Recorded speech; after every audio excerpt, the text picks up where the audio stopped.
is Crystal with Pineapple Papers, and welcome back to May I Scraplift You Saturday. So Moira and I are extending this, and we are gonna continue May I Scraplift You every Saturday. So we have so many amazing layouts and people that we want to scrap lift that we just had to keep it going. So today I am scrap lifting the amazing Scrappy Kathy.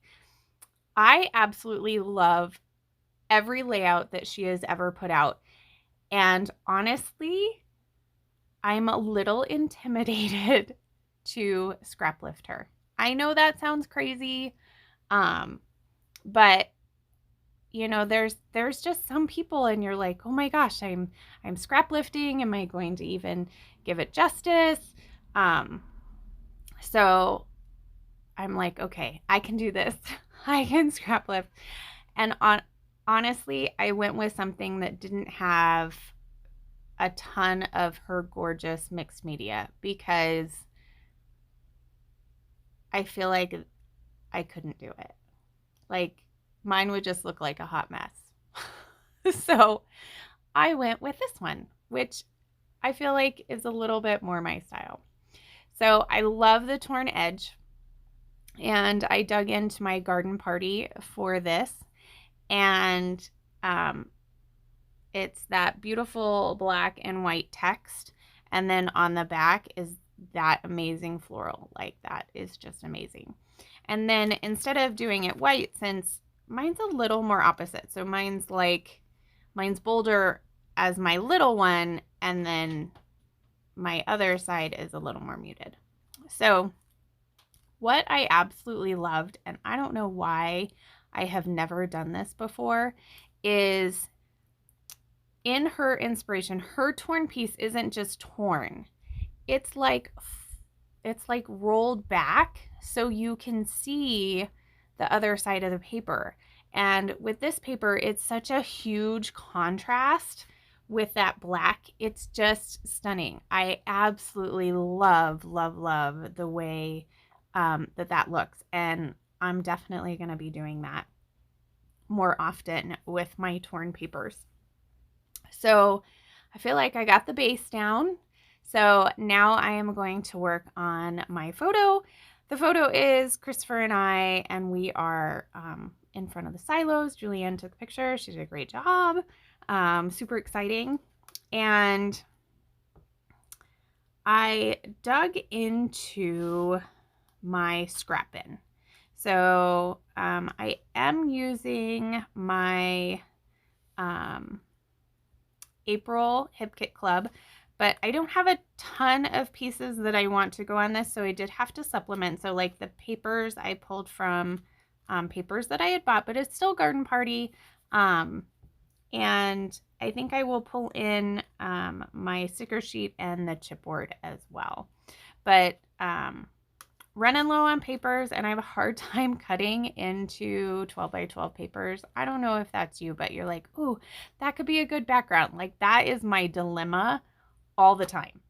Like, oh, like, do I cut into it? Does it need to be a layer? And once, you know, you cut into it, then you're good and you can like use it all the time. It's no big deal. But so I didn't want to cut into my 12 by 12s. I don't have the small paper pad, which is great because then I just dug into my scraps and pulled pieces of scraps that I felt really could work. So I had a piece from Crepe Paper Poolside. I had a Kaiser Graft piece. I had just a piece of cardstock from a paper pad. I had this other piece, and I don't know where it's from, but it has like rulers on it. And one of them was like the perfect color, and I was like, oh, well, you know, rulers work really good for, you know, a trip to like Fixer Upper. Okay, it wasn't really Fixer Upper, but you get what I'm saying.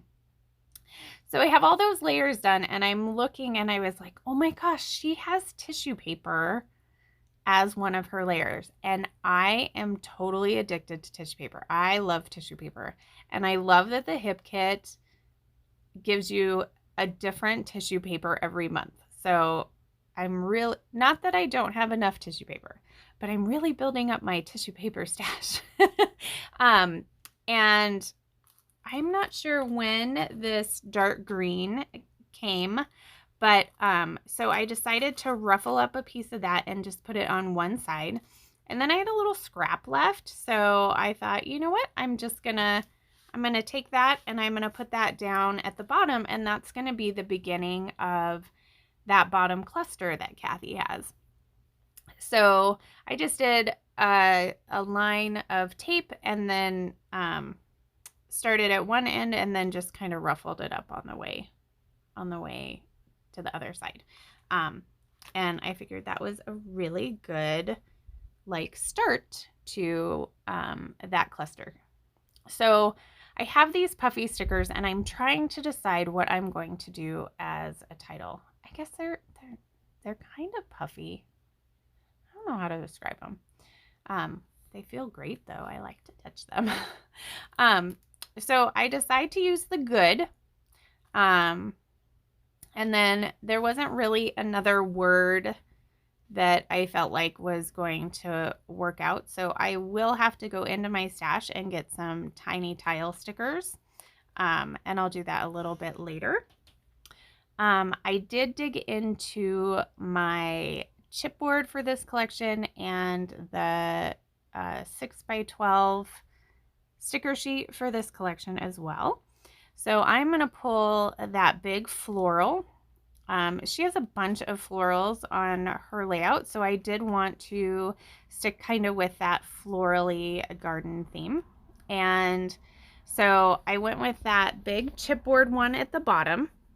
And then I went with the puffy one at the top and then a sticker. And the sticker I popped up on some fun foam. And since I had put that gold good, I decided to add a gold heart up at the top. And then to bring in some more of that gold, I decided to take a little bit of that scallopy border and put it on the bottom in that little cluster that I've started. And then I really liked the colors of the butterflies. I felt like they went really well. So I'm going to put 2 butterflies on, not 3. There's only 2 of us. So I thought that was kind of fun. So 2 butterflies. I'm going to put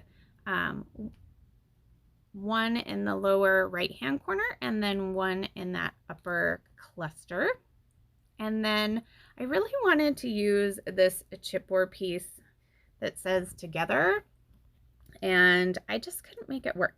So it goes back on the chipboard sheet. It will definitely get used. So in that bottom cluster, I have added another chipboard flower, and then there was a ticket, and I cut it in half and put it behind the floral, and I do like how that works. And I'm trying to find more florals because at this point I'm thinking that I just need more florals. Kathy has a ton of florals all around her photo and I need to do that. But I can't find anything else. I really can't find anything else. So I toy for a long time with that vellum floral, but it doesn't stay there. It looks fine. I don't know what it was. So from the ephemera pack, I have this piece, and I think it's the other half of a tag. I used the top part of it, but I cut the other part off and it has lines. So that's where I'm going to put my journaling. And then I grab another puffy that says be happy. And the door to my shed needs WD-40 because it's creaky, so sorry. So this is where I go off screen and grab those tiny tiles and add times. So my title is Good Times. And then I reach into my Spiegel Mom Scraps sequins and grab out On Point. And I am going to give my butterflies, of course, some trails, and then I just scatter the rest of the sequins around each of the clusters, and I absolutely love, love, love this layout. So I am so happy that Scrappy Kathy made this layout so that I could scrap lift her. Because it's gorgeous and I love how mine turned out, so that's always super exciting. I do use Nuvo Deluxe adhesive and a crystal katana to put my sequins down if you were curious. And I am a former sparkler, but Jody said my code still works. So if you need to get your hands on some sequins, you can use my code Crystal15. Or Moira is a current sparkler, and you can use her code as well. So there is my layout. Thank you so much for joining me. Make sure you head over and give Scrappy Kathy some love, as well as Moira down in the description box. I will have her link and anybody else who gets to play with along with us today. So there is my final layout. I hope you guys enjoyed this. So remember to wear your crown, and I'll see you next Saturday. Bye.